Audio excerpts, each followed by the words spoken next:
আমি আপনাকে ভিতরের খবর বলে গেলাম। মমতা ব্যানার্জির মুখ আর মুখোশ দুটো আলাদা। কোর্ট আইন মেনে চলা উচিত, কোর্ট ধারণায় হওয়া উচিত না। এই ডিভিশন বেঞ্চের রায় ত্রুটিযুক্ত রায়। কি হবে আমি জানি না, কি করেছে আমার জানার দরকার নেই। দেখুন, যারা ইসলাম মানেন তারা মসজিদ বানাবেন, হিন্দুরা মন্দির বানাবে, খ্রিস্ট ধর্ম যারা মানেন তারা গির্জা চার্চ বানাবেন, শিখ যারা তারা গুরুদ্বারা বানাবেন, এতে আপত্তি নেই। কিন্তু নামকরণে আপত্তি আছে। নামকরণে আপত্তি আছে। মোগল পাঠানরা ভারত দখল করতে এসেছিল, অত্যাচার করেছে, জোর করে ধর্ম পরিবর্তন করেছে, মন্দির ভেঙেছে, মা বোনেদের ইজ্জত লুটেছে। অতএব বাবরি নামকরণে আমাদের প্রত্যেকটি রাষ্ট্রবাদী ভারতীয়র সে যে ধর্মরই হোক আপত্তি আছে। এই নামকরণকে কেউ সমর্থন করে না, এরা আগুন নিয়ে খেলছে।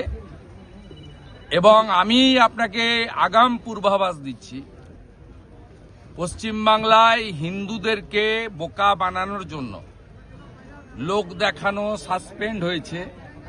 আগামীকাল এই বিতর্কিত নামে বিতর্কিত একটি ডেটে ঠিক করে শিলান্যাস মমতা ব্যানার্জির পুলিশ করতে দেবে। আমি আপনাকে ভিতরের খবর বলে গেলাম। মমতা ব্যানার্জির মুখ আর মুখোশ দুটো আলাদা। আপনি মিলিয়ে নেবেন কালকে এতটার সময়। এবং আমরা যারা রাম ভক্ত, আমাদের আগামীকাল 6 ডিসেম্বর শৌর্য দিবস। আমরা শৌর্য দিবস পালন করব প্রত্যেকটি হিন্দু। এবং আমি কালকে কলকাতাতে শৌর্য দিবস পালনে অংশগ্রহণ করব। সংসদে আজকে যারা তৃণমূলের সংসদ তারা কিন্তু আন্দোলন করছে, তারা আজকে প্রতিবাদ জানাচ্ছেন বাংলাকে বঞ্চনার প্রতিবাদে। কি বঞ্চনা? বাংলাকে বঞ্চনা কোন হিসাব নেবেন আপনি? দেখাতে পারবেন? 2 মিনিট টাইম লাগবে আমার। 2004 থেকে 14 ডক্টর মনমোহন সিং এর ইউপিএ 1 এবং 2 যে মন্ত্রিসভায় মমতা ব্যানার্জি 3 বছর ছিল, দিয়েছে মোট 2 লক্ষ কোটি টাকা। 2014 থেকে 2024-এর 31 মার্চ পর্যন্ত নরেন্দ্র মোদীজির সরকার পশ্চিমবঙ্গ সরকারকে দিয়েছে 8 লক্ষ কোটি টাকা।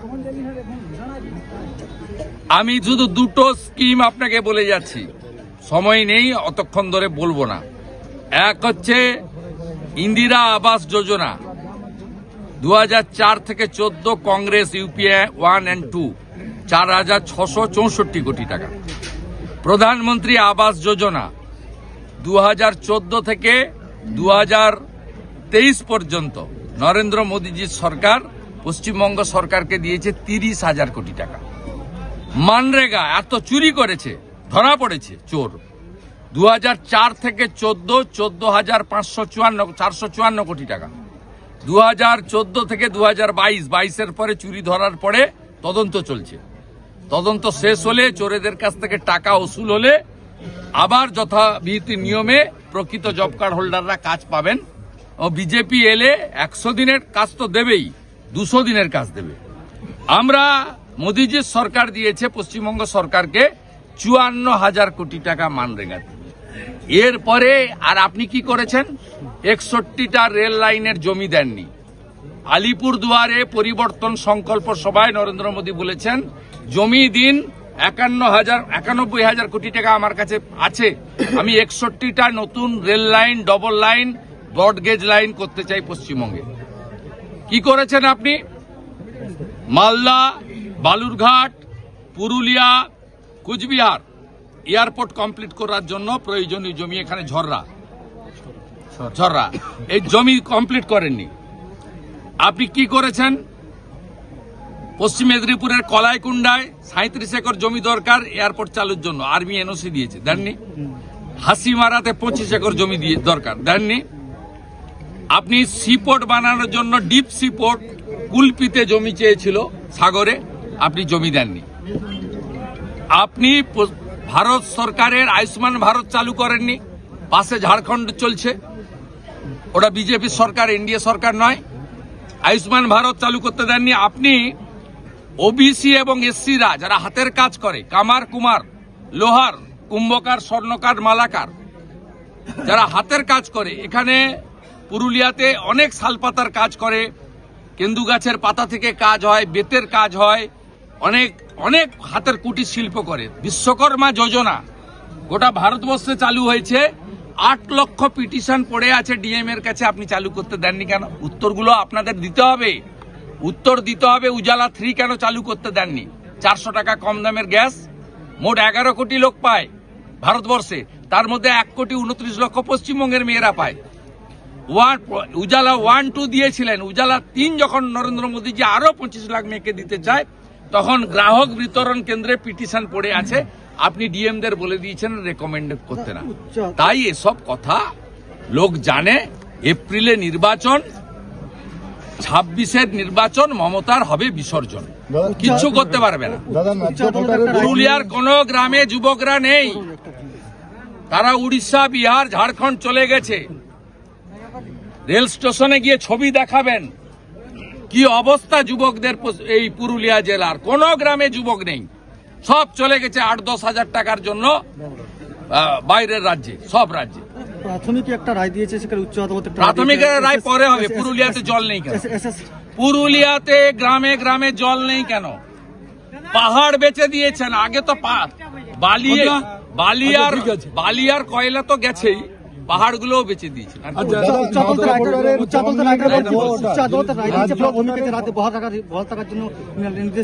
উচ্চ আদালতে প্রাথমিকে বহাল থাকার জন্য নির্দেশ দিয়েছে, সেটা হচ্ছে। আর অন্যদিকে এসএসসির ক্ষেত্রে একটা আলাদা রায় দিয়েছে। দুটোর মধ্যে আমি আপনাকে বলি, কোর্ট আইন মেনে চলা উচিত, কোর্ট ধারণায় হওয়া উচিত না। এই ডিভিশন বেঞ্চের রায় ত্রুটিযুক্ত রায়, কি হবে আমি জানি না। ত্রুটিযুক্ত রায় বলেছে, পদ্ধতিগত ত্রুটি আছে, কিন্তু আমরা পরিবারের দিকে তাকিয়ে করলাম। এবারে যারা ভিকটিম তারা বলতে পারবে। ন্যায্য ভোটারের ফর্ম নিয়ে যাচ্ছে, ভোটাররা এসআইআর ফর্ম, নদিয়ার নাকাশিপাড়ার ঘটনা কি বলবেন? সব জায়গায় বিএলওদেরকে জোর করে এগুলো করাচ্ছে। ব্রিগেডে 5 লক্ষ কণ্ঠে গীতা পাঠ। সবাই আসুক, সকাল 9টায় একসঙ্গে গীতা পাঠ হবে। যে কথাগুলো বলেছেন, যেমন তিনি লোকসভা নির্বাচনের সময় বলেছেন আমরা 70, ওরা 30, মানে মুসলিমরা ওখানে 70, হিন্দুরা 30, আমরা চাইলে ভাগীরথীর জলে ভাসিয়ে দেব। তারপরে হুমায়ুন কবির বললেন যে এটা আমার কথা ছিল না, এটা মমতা ব্যানার্জির কথা ছিল। তাই মমতা বন্দ্যোপাধ্যায় তাকে বাবরি মসজিদ ওখানে গড়ার জন্য সমর্থন করছেন কিনা, অনুমোদন দিয়েছেন কিনা, পিছনে আছেন কিনা, সেটাও তো আগে জানা দরকার হুমায়ুন কবিরের কাছ থেকে। হুমায়ুন কবির বলেছেন যে উগ্র মৌলবাদী রাজনীতি করেছেন তিনি ইউসুফ পাঠানকে জেতানোর জন্য, অদিত চৌধুরীকে বা বিজেপিকে হারানোর জন্য, তিনি বলেছেন যেটা আমি করিনি, আমাকে দিয়ে করানো হয়েছে। অতএব এই বিষয়টা আগে পরিষ্কার করা দরকার। আর মুর্শিদাবাদ জেলায় হিন্দুরা যেভাবে সংখ্যা লঘু বলে অত্যাচারিত হয়েছেন বা হচ্ছেন, সেই বিষয়ে তো মুখ্যমন্ত্রী আজকে কিছু বলেননি। হরগোবিন্দ দাস, চন্দন দাস খুন হলো কেন? ধুলিয়ান শামশেরগঞ্জে 16% হিন্দু তাদের দেশি নৌকো করে রাত্রিবেলা ফরাক্কা পেরিয়ে বৈষ্ণবনগরে গিয়ে আশ্রয় শিবিরে খিচুড়ি খেয়ে থাকতে হলো কেন? এসব কথা তো উনি বলেননি। আজকে তো নতুন নয়, সেই 2019 সালে সিএকে এনআরসির নাম করে বলা থেকে শুরু করে মুর্শিদাবাদে বারে বারে মৌলবাদী শক্তির দ্বারা শান্তিপ্রিয় জনগণ এবং হিন্দু জনগোষ্ঠী আক্রান্ত হয়েছিল। এই বিষয়ে তো মুখ্যমন্ত্রী স্পষ্ট করে সেখানে কিছু বলেননি। তিনি এর আগে মুর্শিদাবাদের জিয়াগঞ্জে লালবাগের মিটিংয়ে বলেছিলেন ইমাম সাহেবদের দেখে, আমি এখানে আপনাদের দায়িত্ব দিয়ে যাচ্ছি হিন্দুদেরকে রক্ষা করার জন্য। তারপরেই তো ধুলিয়ান শামশেরগঞ্জ হয়েছিল। আজকে উনি বলেছেন হিন্দুদের দায়িত্ব দিচ্ছি সংখ্যালঘু মুসলিমদেরকে রক্ষা করার জন্য। আমরা যারা রাষ্ট্রবাদী, জাতীয়তাবাদী, তাদের সঙ্গে তো আমাদের কোনোদিন সংঘাত ছিল না। আমাদের সংঘাত তো পিএফআই, সিমি, আনসারুল বাংলা, হিজবুল মুজাহিদিন, এই ধরনের জঙ্গি গোষ্ঠী যারা ভারতকে বিশ্বের মানচিত্র থেকে নষ্ট করতে চায়, যারা পাহেলগামের মতো ঘটনা ঘটাতে চায়। আপনি এই নন্দীগ্রামে বলুন 2021 সালে মিথ্যে করে আপনাদের কোনো সংবাদ মাধ্যম মুখ্যমন্ত্রীকে খুশি করার জন্য শুভেন্দু অধিকারী হেরে গেছে বলে প্রচার করেছিলেন। তারপরে বিকেল থেকে কি অত্যাচারটা এখানে নন্দীগ্রামে হয়েছে সাধারণ মানুষ হিন্দুদের উপরে, এটা এখানকার মানুষ দেখেছে। তারপরে আমি জেতার পরে হিন্দুরা রুখে দাঁড়িয়ে তৎকালীন গভর্নর জগদীপ ধনখড় নিজে এসেছিলেন এখানে, হিন্দুরা তাদের অস্তিত্ব রক্ষা করেছিল। তারপর থেকে 23-এর পঞ্চায়েত বলুন, 24-এর লোকসভা নির্বাচন বলুন এবং সম্প্রতি সমবায় সমিতি নির্বাচনে 2-3টি ছাড়া বিজেপি এখানে জিতছে বলে আজকে শান্তি আছে। আমরা কোথাও কাউকে কিছু করতে দিই না, এটা রাজনীতি হতে পারে না। সাধারণ মানুষের নিরাপত্তা শান্তি রক্ষা করার দায়িত্ব সবার। আর এই এসআইআর নিয়ে আমাদের যে বক্তব্য বারে বারে দেখেছেন যে মুসলিমরা আমাদের ভোট দিচ্ছে না, দেয় না, আমরা তাদের ভোট চাই কিন্তু পাই না। তবুও আমরা বারে বারে বলেছি যে ভারতীয় নাগরিক, হিন্দু হন, মুসলিম হোক বা অন্য কেউ হোক, সকলের নাম ভোটার তালিকায় থাকা উচিত।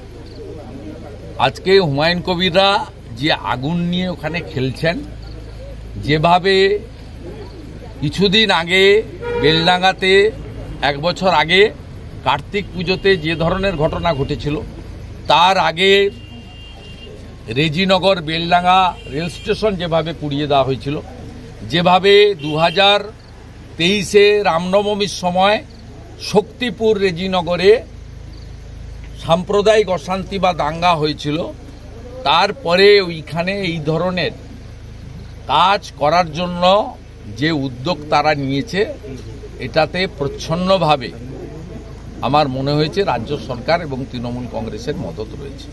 দাদা, হুমায়ুন কবির আরো বললেন যে 22 তারিখ নতুন দলের ঘোষণা করা হবে এবং 135টা আসনে 26-এ লড়বো, কি বলবেন? এই দেখুন, আমরা কারোর ভরসায় ভারতীয় জনতা পার্টিকে পশ্চিমবঙ্গে ক্ষমতায় আনতে চাই না, বা মানে আমাদের কোনো অন্যরা কি করছে আমরা জানি না। আমাদের বক্তব্য রাষ্ট্রবাদী, বিকাশবাদী, সুশাসন, সুরক্ষা, পেটে ভাত, হাতে কাজ, মাথায় ছাদ, নারীর সম্মান, নারীর সুরক্ষা, এটা করতে গেলে 21টা রাজ্যে বিজেপি আছে। বিহারে ব্যাপক জয় হয়েছে, পশ্চিমবঙ্গেও দরকার। আমাদের সঙ্গে তৃণমূল কংগ্রেসের ডিফারেন্স খুব একটা বেশি নেই। এসআইআরে যদি ভোটার তালিকা পরিচ্ছন্ন হয়, প্রত্যেক বুথ থেকে 70-80টা করে মৃত ভোটার বাদ যাচ্ছে। এই ভোট একটাও ভারতীয় জনতা পার্টি দেয় না। ক্যামেরা বন্ধ করে বিকেলবেলা 4টে থেকে 6টা তারাই দেয়। এই নন্দীগ্রামে যদি আপনি 60টার কাছাকাছি মুসলিম বুথের ভোট পার্সেন্টেজ দেখেন, সেখানে 95-96% ভোট পড়ে কেন্দাবাড়ি, শামসাবাদ, দাউদপুরের বুথগুলোতে।